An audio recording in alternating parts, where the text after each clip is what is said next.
নমস্কাৰ, মই ৰেখা চাৱৰ্ছ আকৌ আপোনালোকৰ মাজলৈ নতুন এটা ভিডিঅ' লৈ আহিছোঁ।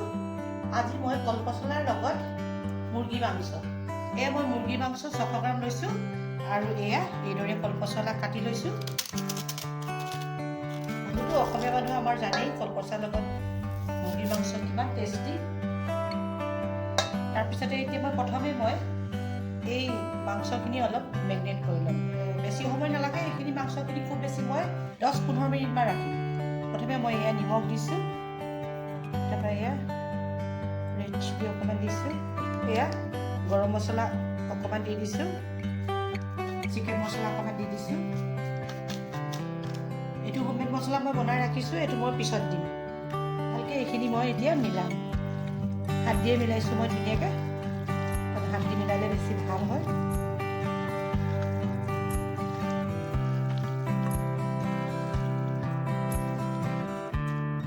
নামাত্ৰ মই অকণমান মাষ্টাৰ অইল দিছোঁ, নামাত্ৰ।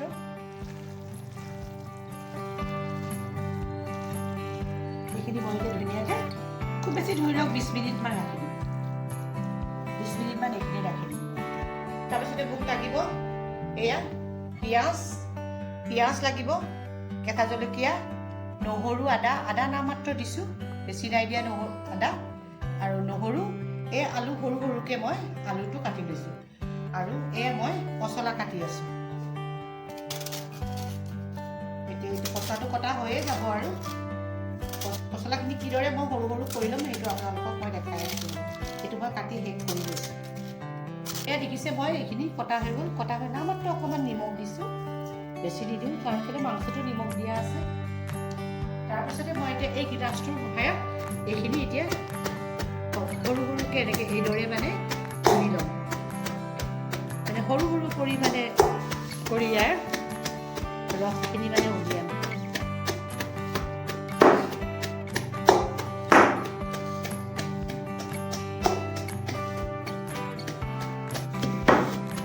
এই চব কিদৰে ইমান সুন্দৰকৈ সৰু সৰু হৈ গ'ল।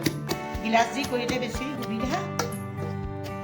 এইদৰে পচলা মাজে মাজে খাব লাগে, কাৰণ বহুত আইৰণ আছে পচলাত, স্বাস্থ্যৰ কাৰণে ভাল। মোৰ হৈ গৈছে। এতিয়া কিদৰে বনাম মই আপোনালোকক গেছৰ ওচৰত দেখাই আছোঁ। পিঁয়াজ মিক্সিত এইখিনি বাটি ল'ব লাগিব। আদা আৰু নহৰু, জলকীয়া মই বেছি নিদিওঁ, 3টাই জলকীয়া দিছোঁ। এইখিনি মই এতিয়া ভালকৈ মিক্সিত পেষ্ট কৰি ল'ব লাগিব।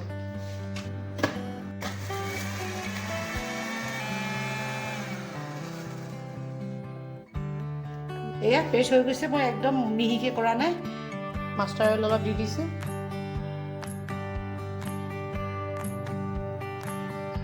কেইটামান গোটা জিৰা দিছোঁ, অকণমান পিঁয়াজ কুটি দিছোঁ,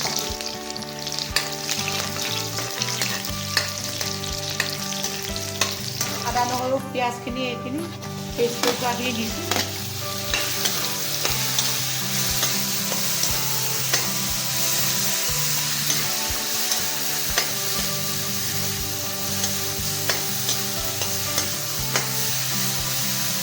মছলাখিনি ভালকৈ ভাজিব লাগিব। অকণমান নামাত্ৰ পানী দিছিলোঁ।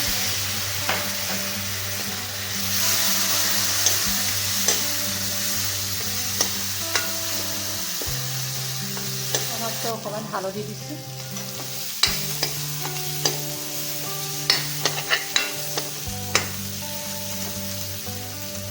এতিয়া মই ইয়াৰ মাংসখিনি দি দিছোঁ, মেৰিনেট কৰা মাংসখিনি দি দিছোঁ।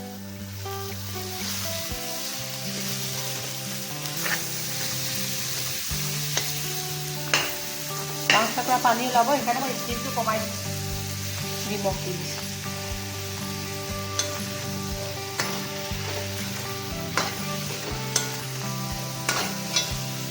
সেইখিনি ভালদৰে ভজা হ'ব লাগিব।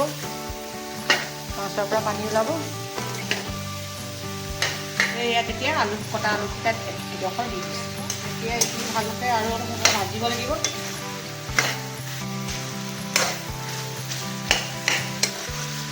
হাত ভজা হ'লেহে মই পচলা দিম। অলপ আৰু ভজাৰ পিছতহে আপোনালোকক দেখাই দিম। হিচাপ অনুপাতে মই পানী দিম ইয়াত অকণমান নামাত্ৰ, বেছি নহয়, অলপ পানী দিম। আলু দিছোঁ, আপোনালোকেও নিজৰ আন্দাজত দি ল'ব পানী।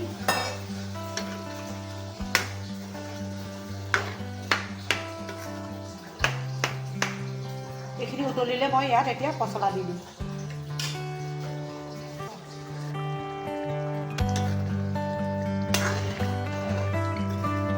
মই এতিয়া পচলাখিনি দি দিম।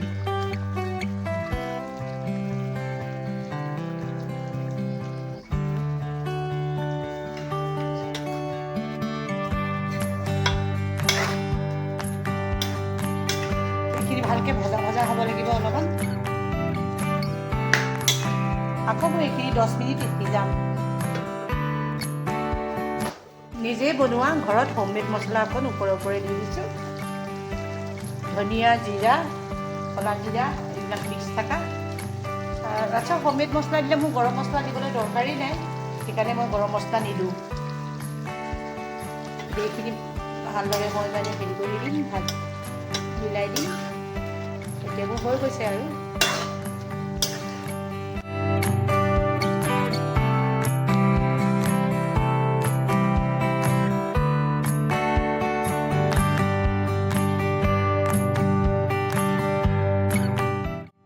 এই মুৰ্গী মাংসৰ লগত পচলা হৈ গ'ল। চব কিমান ধুনীয়াকৈ হৈছে, খাবলৈ কিমান ভাল লাগিব। আপোনালোকেও বনাই খাই চাগে।